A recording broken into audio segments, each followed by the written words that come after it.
आखिर ये बताओ कि वहां के जो रहने वाले हैं वो इतने बलशाली क्यों हैं? आखिरकार बात क्या है?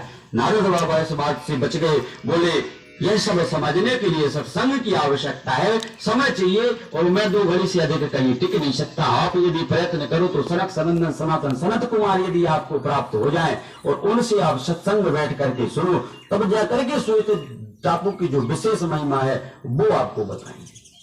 और रावण है कि वहां अब खोज में निकला, सनक सनंदन सनातन सनत कुमार महात्माओं को बद्रिका आश्रम में पाया, निवेदन किया, प्रार्थना की, महाराज में सारे उस श्वेत डाकू की महिमा क्या है, विशेषता क्या है, आखिरकार वहां इतने बलशाली है तो क्यों, कृपा करके हमें बताएं।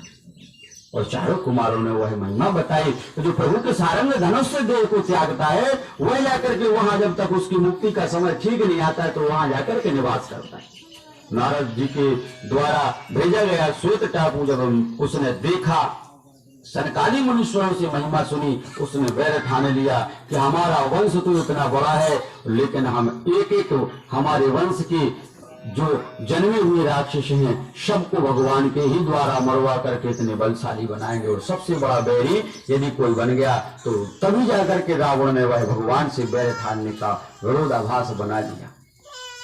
और ये सूर्यवंश के जब भगवान के या सूर्यवंश के विवस्वान मनु हुए थे तब की बात है ये।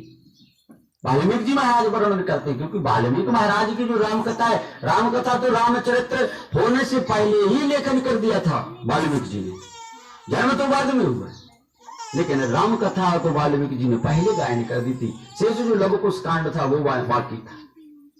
तो ऐसी सुंदर कथा, केवल कहने का तात्पर्य कथा प्रयत्न यह है, कथा का सारांश यह है कि भगवान से जो जैसा नाता निभाता है भगवान उसी नाते को पाल लेते, लेकिन दृढ़ता भी तो होनी